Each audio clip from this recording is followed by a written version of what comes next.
President Donald Trump's World Cup appearance is yet again facing an unexpected new controversy, and this time it has nothing to do with football itself. Just 2 days before the FIFA World Cup final between Spain and Argentina, New York and New Jersey have been blanketed by thick smoke drifting from the massive Canadian wildfires, triggering air quality alerts across the region. The timing immediately caught attention because President Donald Trump had only just confirmed he would attend Sunday's final at MetLife Stadium, where he is expected to present the World Cup trophy alongside FIFA President Gianni Infantino. As smoke continued to blanket the area, social media users quickly revived a familiar online joke, the so-called Trump curse. One user wrote, quote, "Trump is likely to attend. Of course, something will go wrong. Hashtag Trump curse." Another posted, quote, "The Trump touch could become the opposite of the golden touch." Even the Daily Beast joined the conversation, writing that the, quote, "Trump curse appears to have struck again after smoke engulfed New York and New Jersey just as the president confirmed his World Cup plans." Meanwhile, officials are treating the situation seriously. Air quality alerts remain in place across parts of New York and New Jersey, with authorities warning that fine particle pollution has reached levels that could affect sensitive groups. New Jersey Governor Mikey Sherrill said N95 masks are being made available to some commuters, while also urging residents to limit outdoor activity until conditions improve. Spain's national team has already been training in New Jersey under the smoky skies, while Argentina arrived later as preparations for Sunday's final continued despite the hazy conditions. Forecasters say weekend rainfall could help improve air quality, although experts have warned it's still unclear how much relief the rain will actually bring before kickoff. Around 80,000 fans are expected inside MetLife Stadium, making it one of the biggest sporting events of the year, with celebrities, world leaders, and football icons all expected to attend. White House Press Secretary Caroline Leavitt said President Trump is looking forward to attending the final, calling it, quote, "a fitting conclusion to a tournament that showcased America's ability to host the world on the grandest stage." Trump himself has closely followed this year's World Cup, although he has not attended any matches so far, and Sunday is expected to be his first appearance at the tournament. But online, many are less focused on football and more interested in whether the so-called Trump curse will strike again, because this isn't the first time fans have linked sporting misfortune to the president. Just days ago, England crashed out of the World Cup after losing to Argentina, and social media users blamed Captain Harry Kane's earlier golf outing with Trump, joking that England had fallen victim to the Trump curse.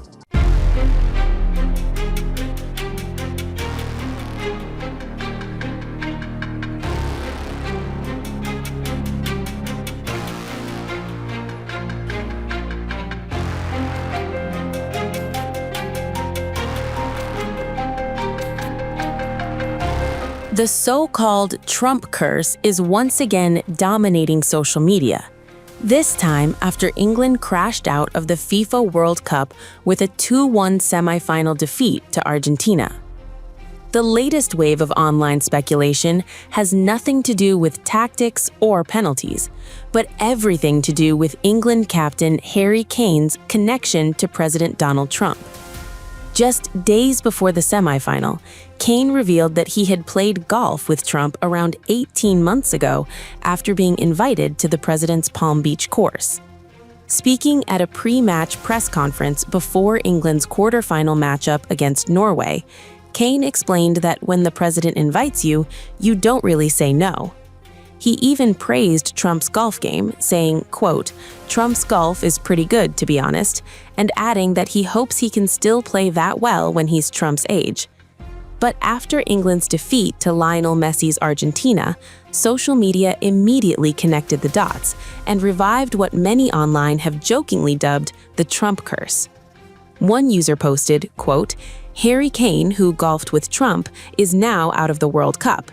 The Trump curse strikes again." Another wrote, quote, "Jude, keep your chin up. It's not your fault your teammate golfed with Trump and cursed your team." A third joked, quote, "Trump sports curse claims another victim," while another added, quote, "There is no sports curse more real than the Trump curse. He ruins teams and players almost as badly as he is ruining this country." Of course, there's no evidence that Trump's meeting with Kane had anything to do with England's elimination, but the internet has eagerly embraced the running joke. The timing is especially notable because this isn't the first time Trump has found himself at the center of a World Cup controversy. Just last week, the president personally weighed in after U.S. striker Folarin Balogun was sent off with a red card. Following Trump's intervention and discussions with FIFA president Gianni Infantino, Balogun's suspension was overturned, allowing him to play against Belgium. Defending his involvement afterward, Trump insisted, quote, "It wasn't a red card." I wanted to ask you, can you describe your phone call with Gianni Infantino about the red card? And Belgium is appealing the decision. What's your reaction? You're asking me about the whole soccer thing? Yeah. So I saw the play, and I'm a person that loves sports and was a good athlete, and I understand sports really well, really well. And that wasn't a foul. That wasn't even an infraction. That was two guys running full speed that happened to crash into each other. You can't take your foot and properly place it on somebody else's foot when you're going, no, these were two great athletes that got tangled up, and this referee, who is a little bit suspect, if you check his past, I don't want to say that because I don't like to create controversy, but very suspect. If you'd like, I'll provide you with the past. He made a call that nobody could believe. You know, even people on the other side, they say, "Oh, we got lucky. Wow, it's very interesting." They say they don't show them in slow motion, and I never realized that. I never heard of that before. He didn't do anything wrong, and he's our best player or one of our best players, a very vital player. And he gave him a red card. I didn't know what that meant. I didn't think it meant much. Then I started hearing that means he can't play in the next game, at least in the next game. I said, boy, that's a big, if it happened to another player, it would have been unfair. But when they take your best player, or just about, they have some great players, and they say you can't play, that's very unfair. That's, it's one thing to penalize somebody for the game, but how do you penalize them for a game that hasn't been played yet? It's very unfair. You can't do that. So, yes, I asked for a review by FIFA. I spoke to a man who's highly respected, and by the way, whose level of respect has gone up tenfold. And he was good before this started, but he really pushed it in this country. I'm the one that got them to do it. It was not Biden. Biden was asleep. But Mr. President. But all I did, I asked for a review because I didn't think it was a foul. And again, I'm good at this stuff. I didn't think it was a foul. I thought it was two great athletes that crashed into each other and got entangled. That was not a guy punching somebody in the face or anything that would be different. And I think it's a terrible, if they wouldn't allow a top player, maybe the best, maybe among the best players on the team, to play, I think it would have had a big stain. And I related just that feel. I didn't tell him what to do. I can't tell him what to do, but. And I don't believe he made the decision. I think it was a committee that made the decision. And they made the right decision because, number one, it wasn't a foul. And you want to see a game with your best players. You don't want to say, how would you feel if I took, we take Messi out? Look, he ran into somebody. Or we took Ronaldo. Ronaldo, you bunked into somebody. We're going to take you out of a game. He's great. Harry Kane, we're going to take you out of the game, Harry, because you happen to hit somebody a little bit harder than you can't do that. If you would have taken him out, I think it would have really stained this incredible champion. We got to have our best players, and Belgium's got a great team, by the way. We got to have our best players, and they have to have their best. And if we win or we lose, it's fair. Otherwise, let's say we lost him and we lose the game.